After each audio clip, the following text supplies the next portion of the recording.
तुगलक वंश 1320 से 1414। तुगलक वंश ने दिल्ली पर 1320 से 1414 तक राज किया। तुगलक वंश का पहला शासक गाजी मलिक था, जिसे गयासुद्दीन तुगलक भी कहा जाता था।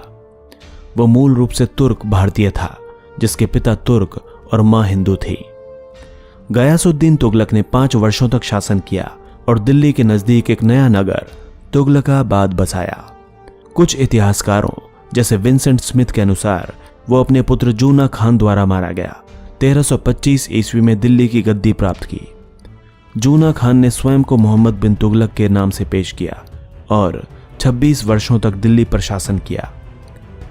उसके शासन के दौरान दिल्ली सल्तनत का सबसे अधिक भौगोलिक क्षेत्रफल रहा, जिसमें लगभग पूरा भारतीय उपमहाद्वीप शामिल था। मोहम्मद बिन तुगलक एक विद्वान था और उसे कुरान, फिक्र, कविताओं और अन्य क्षेत्रों की व्यापक जानकारियां थीं। वो अपने नाते रिश्तेदारों, वजीरों पर हमेशा संदेह करता था। वो अपने हर शत्रु को गंभीरता से लेता था तथा उसने ऐसे कई निर्णय लिए जिससे आर्थिक क्षेत्र में उथल पुथल हो गई। उदाहरण के लिए उसने चांदी के सिक्कों के स्थान पर तांबे के सिक्कों को ढलवाने का आदेश दिया। ये निर्णय असफल साबित हुआ, क्योंकि लोगों ने अपने घरों में ही जाली सिक्कों को ढालना शुरू कर दिया और उससे अपना जजिया कर चुकाने लगे। एक अन्य फैसले के तहत उसने अपनी राजधानी दिल्ली से महाराष्ट्र के देवगिरी में स्थानांतरित कर ली। देवगिरी का नाम बदलकर उसने दौलताबाद कर दिया था। मोहम्मद बिन तुगलक यहीं नहीं रुका, उसने दिल्ली के लोगों पर भी दौलताबाद जाकर बसने के लिए जबरन दबाव डाला। इस फैसले के चलते जो लोग दिल्ली छोड़कर दौलताबाद जा रहे थे, उनकी मार्ग में ही मृत्यु हो गई। राजधानी स्थानांतरित करने का निर्णय गलत साबित हुआ, क्योंकि दौलताबाद एक सूखा क्षेत्र था, जिसके कारण वहां पर जनसंख्या के अनुसार पीने का पानी बहुत कम था। राजधानी को फिर से दिल्ली स्थानांतरित किया गया। फिर भी मोहम्मद बिन तुगलक के इस आदेश के कारण बड़ी संख्या में आए दिल्ली के मुसलमान दिल्ली वापस नहीं लौट पाए। मोहम्मद बिन तुगलक के खिलाफ 1327 ईस्वी से विद्रोह शुरू हो गए। ये लगातार जारी रहे, जिसके कारण उसके सल्तनत का भौगोलिक क्षेत्रफल सिकुड़ता चला गया। दक्षिण में विजयनगर साम्राज्य का उदय हुआ, जो दिल्ली सल्तनत द्वारा होने वाले आक्रमणों का मजबूती से प्रतिकार करने लगा। 1337 में मोहम्मद बिन तुगलक ने चीन पर आक्रमण करने का आदेश दिया और अपनी सेनाओं को हिमालय पर्वत से गुजरने का आदेश दिया। उसके इस फैसले के कारण इस यात्रा में कुछ सैनिक ही जीवित बच पाए। जीवित बचकर लौटने वाले सैनिक असफल होकर लौटे। उसके राज में 1329 से 1332 के दौरान उसके द्वारा तांबे के सिक्के चलाए जाने के निर्णय के कारण राजस्व को भारी क्षति हुई। उसने इस नुकसान की भरपाई करने के लिए करों में भारी वृद्धि की। 1338 में उसके अपने भतीजे ने मालवा में बगावत कर दी, जिस पर उसने हमला किया और उसकी खाल उतार दी। 1339 से पूर्वी भागों में मुस्लिम सूबेदारों ने और दक्षिणी भागों में हिंदू राजाओं ने बगावत का झंडा बुलंद किया और दिल्ली सल्तनत से अपने को स्वतंत्र घोषित कर दिया। मोहम्मद बिन तुगलक के पास इन बगावतों से निपटने के लिए आवश्यक संसाधन नहीं थे, जिससे उसका साम्राज्य खत्म होने लगा। इतिहासकार वॉलफोर्ड ने लिखा है कि मोहम्मद बिन तुगलक के शासनकाल के दौरान भारत को सबसे ज्यादा अकाल झेलने पड़े। 1347 में बहमनी साम्राज्य सल्तनत से स्वतंत्र हो गया और सल्तनत के मुकाबले दक्षिण एशिया में एक नया मुस्लिम साम्राज्य बन गया।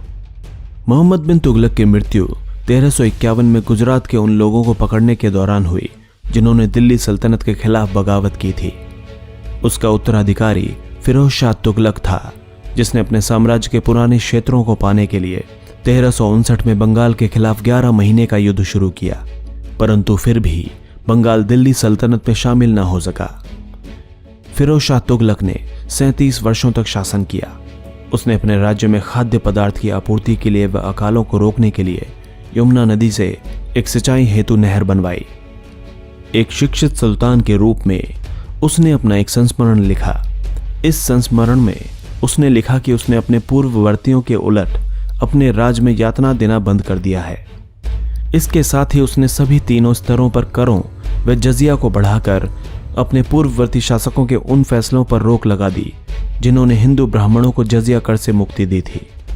उसने व्यापक स्तर पर अपने अमीरों व गुलामों की भर्ती की। फिरोज शाह के राज को यातना में कमी तथा समाज के कुछ वर्गों के साथ किए जा रहे पक्षपात को खत्म करने के रूप में देखा गया। परंतु समाज के कुछ वर्गों के प्रति असहिष्णुता और उत्पीड़न में बढ़ोतरी भी हुई। तुगलक वंश के दो अंतिम शासक थे जिन्होंने 1394 से 1397 तक शासन किया। इनमें से एक मोहम्मद तुगलक था जो फिरोज शाह तुगलक का बड़ा बेटा था। उसने दिल्ली से शासन किया। दूसरा सुल्तान नुसरत शाह था जो कि फिरोज शाह तुगलक का ही रिश्तेदार था। नुसरत शाह ने फिरोजाबाद पर शासन किया था। इन दोनों संबंधियों के बीच काफी समय तक युद्ध चला, जब तक कि तैमूर लंग ने 1398 में भारत पर आक्रमण नहीं कर दिया। तैमूर, जिसे पश्चिमी साहित्य में तंबूर लेन भी कहा जाता है, समरकंद का एक तुर्क सम्राट था। उसे दिल्ली में सुल्तानों के बीच चल रही जंग के बारे में जानकारी मिल चुकी थी। इसीलिए उसने एक योजना के तहत दिल्ली की ओर कूच किया। उसके आक्रमण के दौरान 1 से 2 लाख मासूम नागरिक मारे गए। तैमूर का भारत पर शासन करने का उद्देश्य नहीं था। उसने दिल्ली को जमकर लूटा और पूरे शहर को आग के हवाले कर दिया। 5 दिनों तक उसकी सेना ने भयंकर नरसंहार किया। इस दौरान उसने भारी मात्रा में संपत्ति, गुलाम व औरतों को एकत्रित किया और समरकंद वापस लौट गया। पूरे दिल्ली सल्तनत में अराजकता और महामारी फैल गई। सुल्तान मोहम्मद तुगलक तैमूर के आक्रमण के समय गुजरात भाग गया। आक्रमण के बाद वो फिर से वापस आया और तुगलक वंश का अंतिम शासक बना, लेकिन वो कई गुटों के हाथों कठपुतली बना रहा। सैयद वंश 1414 से 1451। सैयद वंश ने दिल्ली सल्तनत पर 1414 से 1451 तक शासन किया। तैमूरी आक्रमण और लूट ने दिल्ली सल्तनत को शर्मिंदगी में छोड़ दिया था। दरअसल सैयद वंश के बारे में बहुत ही कम जानकारी उपलब्ध है। इतिहासकार एनामेरी शिमेज के अनुसार सैयद वंश का पहला शासक खिज्र खान था, जिसने तैमूर का प्रतिनिधि होने का दावा करके सत्ता हथिया ली थी। दिल्ली के आसपास के शासकों को भी खिज्र खान के सत्ता संभालने से काफी आपत्ति थी। आगे चलकर खिज्र खान का उत्तराधिकारी मुबारक खान बना, जिसने खुद का नाम मुबारक शाह रख लिया था। उसने पंजाब में अपने हारे हुए प्रदेशों को वापस लेने की कोशिश की, जिसमें वो असफल रहा। सैयद वंश की लड़खड़ाती हुई शक्ति के साथ भारतीय उपमहाद्वीप पर इस्लाम के इतिहास में गहरा परिवर्तन आया। सैयद वंश के समय में सुन्नी संप्रदाय काफी कमजोर हो चुका था। शिया गुलाब जैसे वैकल्पिक मुस्लिम संप्रदायों और इस्लामी संस्कृति के नए प्रतिस्पर्धा केंद्रों ने दिल्ली से परे अपनी जड़ें फैला ली। बाद में सैयद वंश को 1451 में लोधी राजवंश द्वारा विस्थापित कर दिया गया। लोधी वंश 1451 से 1526। लोधी वंश खिलजी अफगान लोगों की पश्तून जाति से बना था। इस वंश ने दिल्ली की सल्तनत पर उसके अंतिम चरण में शासन किया। इन्होंने 1451 से 1526 तक शासन किया था। दिल्ली का प्रथम अफगान शासक परिवार लोधियों का था। वे एक अफगान कबीले से थे जो सुलेमान पर्वत के पहाड़ी क्षेत्र में रहा करता था और अपने पड़ोसी सूर, नियाजी और नुहानी कबीलों की ही तरह गिलजाई कबीले से जुड़ा हुआ था। गिलजाई ताजिक या तुर्कों के वंशज थे। सैयद वंश का अंत करके बहलोल लोधी ने 1451 में लोधी वंश की दिल्ली सल्तनत में स्थापना की। यह वंश 1526 तक सत्ता में रहा और सफलतापूर्वक शासन किया। यह राजवंश दिल्ली सल्तनत का अंतिम सत्तारूढ़ परिवार था जो अफगान मूल से था। लोधी वंश में 3 प्रमुख शासक हुए। बहलोल लोधी 1451 से 1489, सिकंदर लोधी 1489 से 1517, इब्राहिम लोधी 1517 से 1526। बहलोल लोधी ने 1451 में लोधी वंश की स्थापना की और 1489 ईस्वी तक दिल्ली सल्तनत पर शासन किया। सैयद वंश के अंतिम शासक आलम शाह ने बहलोल लोधी के पक्ष में दिल्ली सल्तनत के सिंहासन को स्वेच्छा से त्याग दिया था। बहलोल लोधी अफगान मूल का था। वो एक पश्तून परिवार में पैदा हुआ था। बहलोल लोधी सैयद वंश के मोहम्मद शाह के शासनकाल के दौरान सरहिंद का राज्यपाल था, जो वर्तमान पंजाब के फतेहगढ़ साहिब में स्थित है। बहलोल लोधी ने दिल्ली सल्तनत में बैठने के बाद बहलोल शाह गाजी की उपाधि ली। उसने सरहिंद के एक हिंदू सुनार की बेटी से शादी की थी। बहलोल लोधी की 1489 में मृत्यु हुई। उसकी मृत्यु के बाद उसका पुत्र सिकंदर लोधी दिल्ली सल्तनत की गद्दी पर बैठा।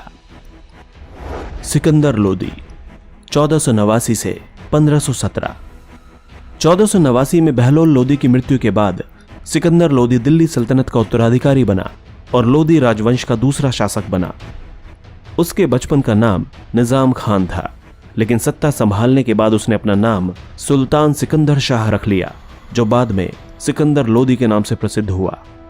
सिकंदर लोदी बहलोल लोदी का दूसरा पुत्र था और बारबक शाह बहलोल लोदी का सबसे बड़ा पुत्र था, जो जौनपुर का वायसराय था।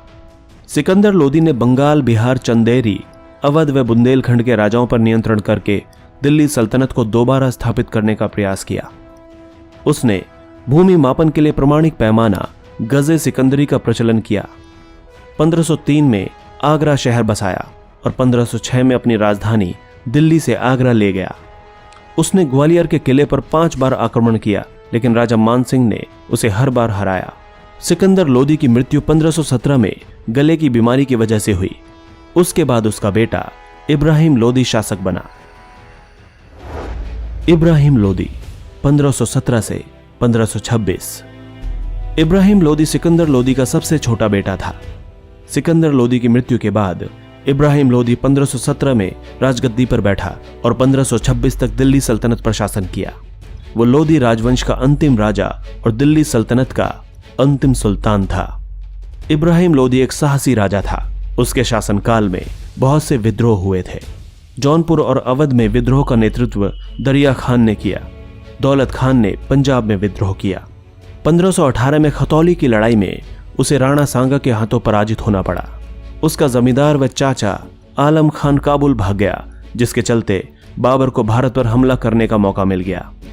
बाबर ने पानीपत के पहले युद्ध में 21 अप्रैल 1526 को इब्राहिम लोदी को पराजित कर उसे मार डाला और आगरा तथा दिल्ली की गद्दी पर आसीन हो गया।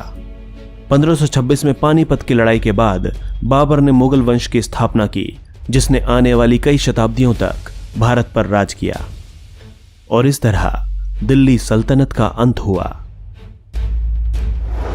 दोस्तों, अगर आपको हमारा वीडियो अच्छा लगा तो प्लीज लाइक करें, शेयर करें और कमेंट करें और हमारे चैनल हिस्टोरिक हिंदी को सब्सक्राइब करना ना भूलें, ताकि हमारी हर नई वीडियो की अपडेट आपको मिलती रहे। धन्यवाद।